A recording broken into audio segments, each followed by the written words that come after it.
Most of us are feeling a gap in our personal use of the cutting edge technology and our ability to translate that into our work world. This video is here to help with bridging that gap. There's a framework from Pascal Bonnet's book, Agentic Artificial Intelligence, that breaks down 6 levels of automation, from pure manual work all the way to a fully autonomous system. And here's the uncomfortable truth. Most of y'all are stuck between 0 and 1 in reference to your business, wondering why the AI transformation feels so far. Especially since in our personal lives, we feel a monumental lift. We feel smarter, we feel more efficient, but it's not translating to operational efficiencies or opening up new categories of work. The reason this framework matters is dead simple. You wouldn't use a screwdriver when you need a hammer. And that's the difference between most people's everyday and their work life in reference to technology use. They throw the wrong tool for scale that works when they are managing their family and friends. Different problems need different tools, and this framework tells you which tool fits which job. I'm going to show you exactly where you are, why you're stuck, and what it actually takes to get to level 3. And that's where the real money is. So let's go. Before we go through the levels, here's how you know where you actually are. Ask yourself this. If one of your systems break, can you describe what went wrong in plain English? Or do you need to call the tech team? Level 0 to 1, you can describe it. The data didn't show up or the data looked wrong. Level 2, you need to look at logs. The model misclassified the input. Level 3, the system tells you what went wrong and proposes a fix. Level 4, the system fixes it and logs the decision for your review. And level 5, the system fixes it, learns from it, and you never hear about it. Most of us, level 0, most of the tools capable of up to level 4. Level 5 is the holy grail of AGI or super intelligence the frontier labs are all racing towards. So it doesn't exist. So let's break down what each level actually looks like, not in theory, but in the businesses I work with every day. So level 0. What is it? Humans doing human things. No automation, just people, processes, and a lot of copy and pasting. What it looks like, a client I've got in the Midwest, 20 to 50 person roofing and construction company. When I started with them, here's how they handled leads.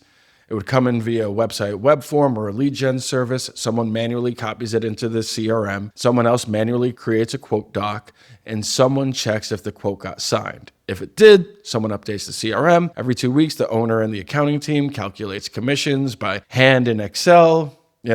Their leaderboard, the sales leaderboard was word of mouth, pats of the back, and preferential treatment. This isn't criticism. It works. A lot of businesses run profitably at level 0 for years. The problem is it doesn't scale well. Every new hire is another human in the chain. Every process improvement is a training problem. The tell when you ask, how do we grow? The answer is always hire more people. Level 1, rules-based automation. What it is, basically, if this, then that. Fixed rules. The computer does exactly what you programmed, nothing more, nothing less. So we set up webhooks for a client. Lead comes in, system automatically creates a CRM record, notifies the sales rep based on territory, no human touches it. For a CBD manufacturing company, we built triggers between their WordPress site for when sales come in and their PM software. Go ahead, let's package it. Purchase order gets approved, automated email goes out, done. This is your Zapier tier.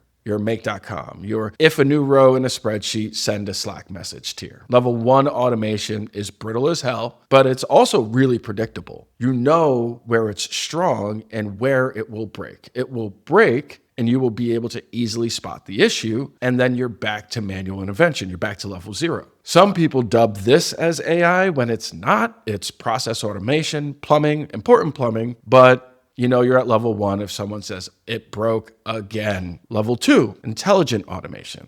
Here we add some intelligence in the pipeline: machine learning, natural language processing, computer vision. The system can handle messy, unstructured data. Think of your YouTube suggestion algorithms and the native speech to text features on your phone.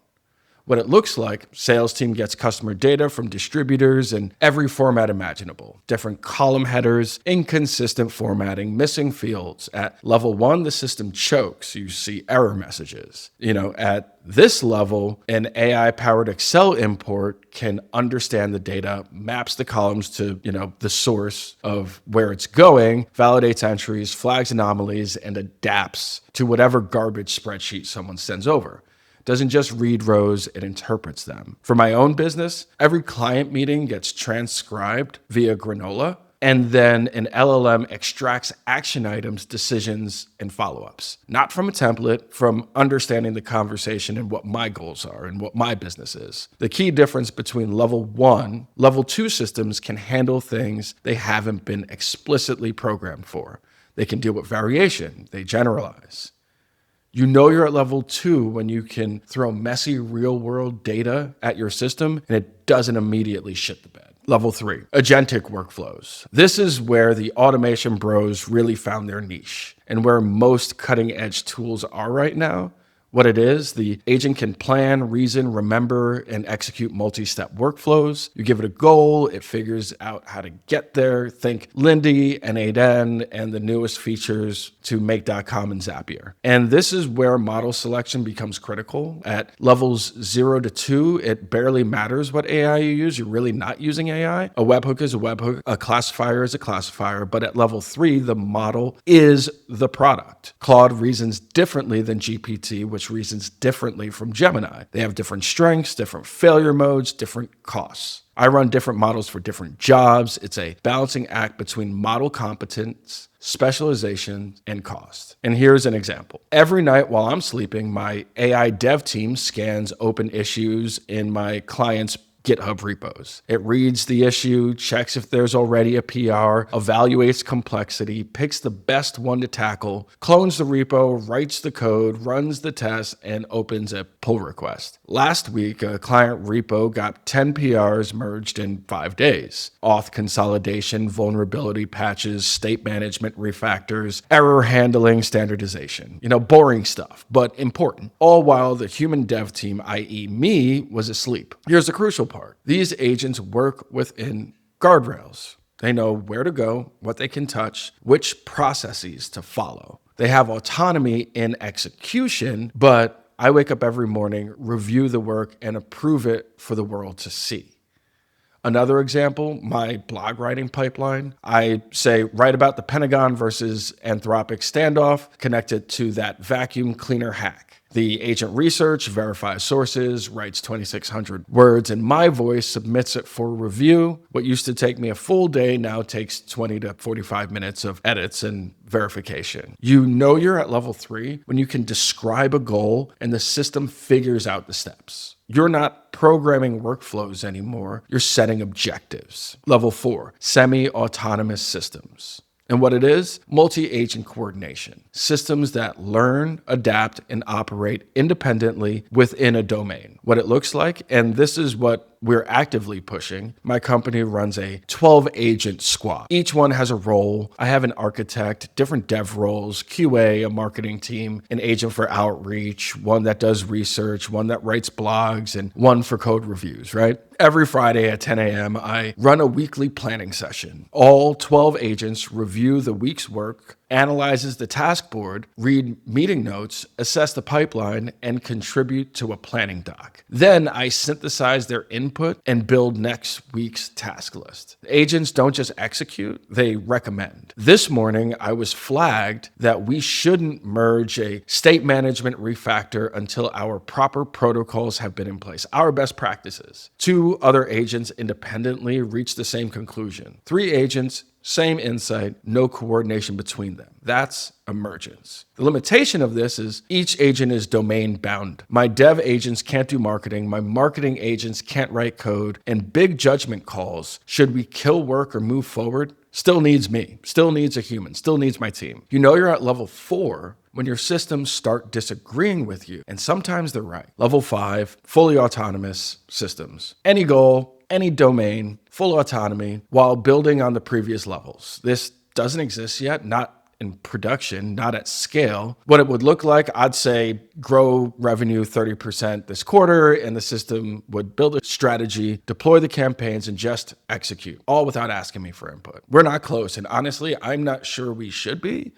The best automation isn't the kind that replaces you. It's the kind that handles the 80% you shouldn't be doing anyway, so you can focus on the 20% that's actually for you. So here's what nobody's telling you. The gap between level 1 and level 3, it's not technical, it's organizational. Most of us fail to get to level 3, not because the tools don't exist. They do. Not because they're not easy to use. They are. They fail because they're trying to automate broken processes. You can't AI your way out of a bad workflow. If your manual process is inefficient, your automated process will just be inefficiently faster. Those of us willing to redesign our workflows to match the new paradigm see better success than those that don't do that heavy cognitive work first. They asked, if we were building this process from scratch today, knowing AI exists, what would it look like? And then they built for that. The ones that fail, they take their existing processes, sprinkle some AI on top, and wonder why nothing changed. You don't need to get to level 5. It doesn't exist. You don't even need to get to level 4. Getting from level 1 to 3, where your systems can think, plan, and execute multi-step work, that's where the money is for small and mid-sized businesses. And once you're at level 3, stop treating all AI models as interchangeable. And don't just lock into one. They're not the same. The difference between the right model and the wrong model on the same task is 10x in quality and 5x in cost. Fit the model for the job. But you're not going to get there by buying another SaaS tool. You're going to get there by reassessing how work is done. So if you got here, here's your homework. Figure out where you actually are. Go through the most important business processes and ask, is this level 0, 1, 2, 3, whatever? Are you stuck because the tech doesn't exist or because we haven't reassessed the process? Most of the time, it's the latter. And if you want help diagnosing where you're stuck, subscribe, comment. I'm sure you're not alone. This is RD signing off. Peace.